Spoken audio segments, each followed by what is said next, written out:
The smoke no longer stops at the border. Canada's wildfires turn the sky into a weapon. Toxic air engulfs the United States. 115 million people gasp for fresh air. The horizon has disappeared from North America. Now, the air itself is becoming an emergency.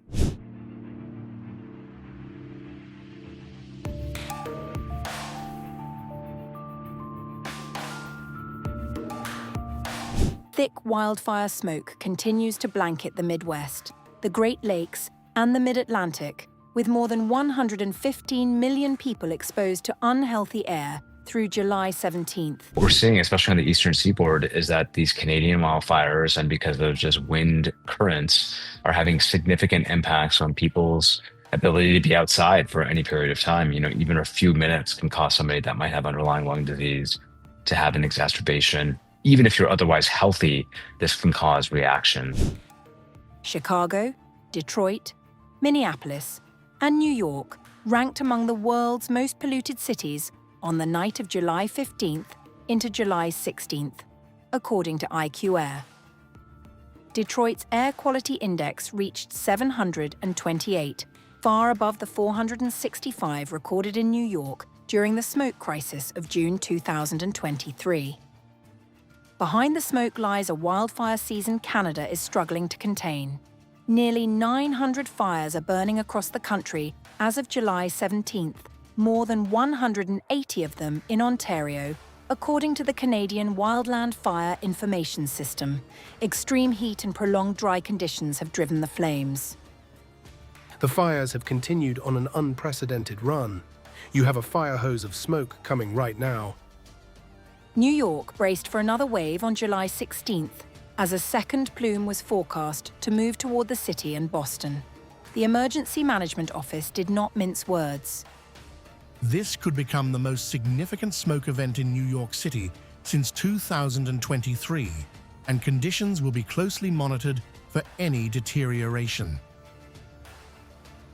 Free KN95 masks are now available at police precincts and library branches across all 5 boroughs. Doctors warn the risk goes well beyond visibility. Wildfire particles small enough to enter the bloodstream have been linked to heart attacks, strokes, and respiratory illness. These are going to be repeated events, and a lot of what they are producing is invisible. Even if the sky is not brown, it still might be toxic for you. Forecasters expect smoke to begin lifting from the northeast by July 17th, though the Mid-Atlantic may not see clearer skies until July 18th, when rain and stronger winds move through. Even then, the reprieve may not last. Shifting winds could also pull smoke back into the region by July 19th, the same day the World Cup final kicks off in East Rutherford, New Jersey. For millions across the eastern half of the country, the advice from health officials remains unchanged. Check the air before stepping outside.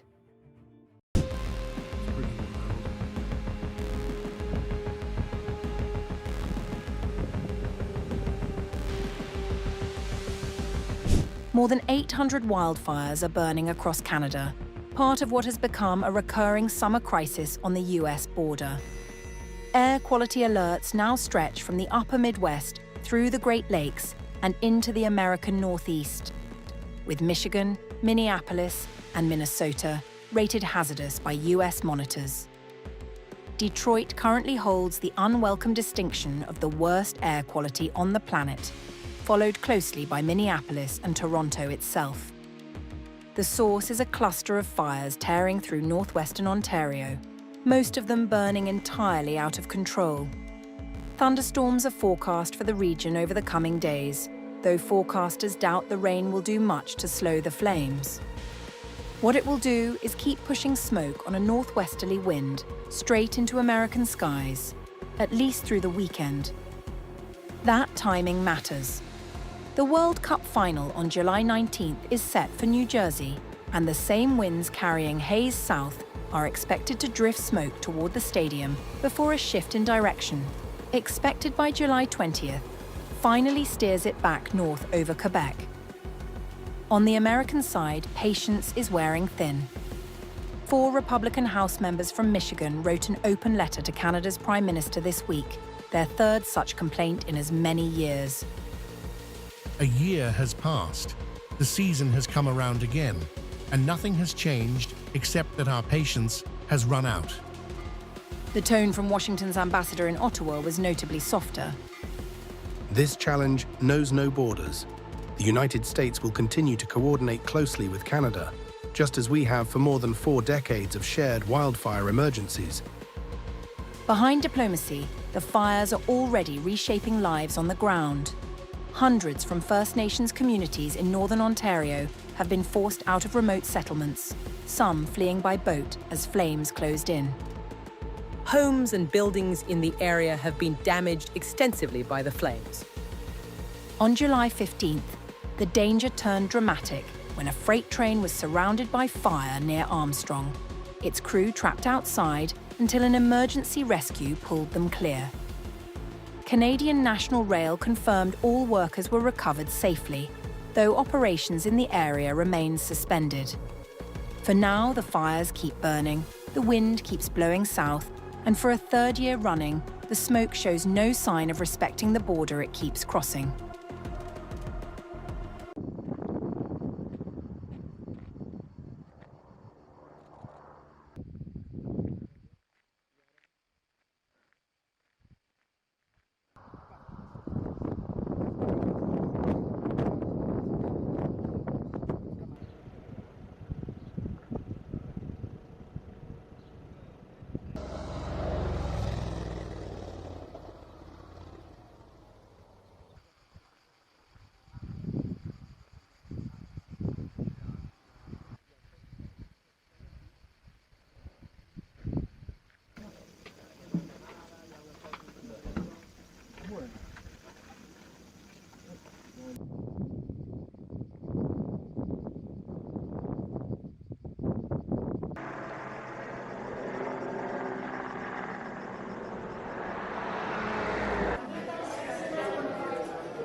Was by a friend's land, and then we escaped for the fire, and then we were at Île-sur-Tête, and then we were obligated to move from the first place we were in, and then so at Île-sur-Tête there was like a refugee camp as this one, and so we were obligated to move.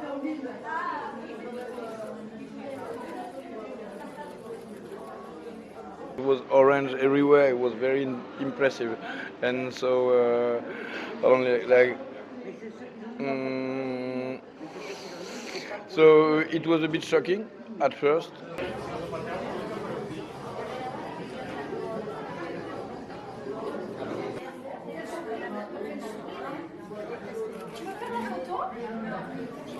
Il manque de rien. Tout le monde est à leurs soins. On s'occupe d'eux, du petit déjeuner, à midi, le soir. Et ils sont plutôt calmes et contents. Ils parlent entre eux parce qu'ils ont la même situation en fait.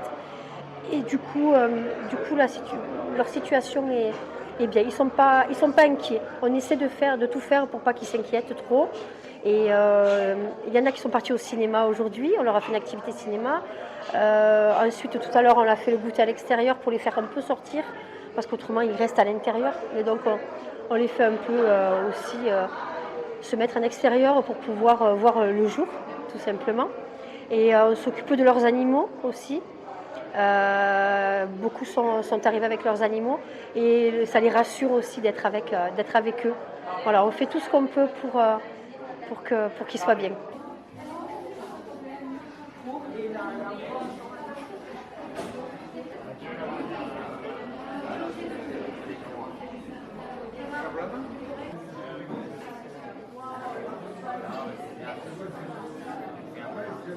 Bé, no poden tornar a la llur casa perquè el foc és encara molt a prop dels pobles, però bé, esperem que puguin tornar molt aviat.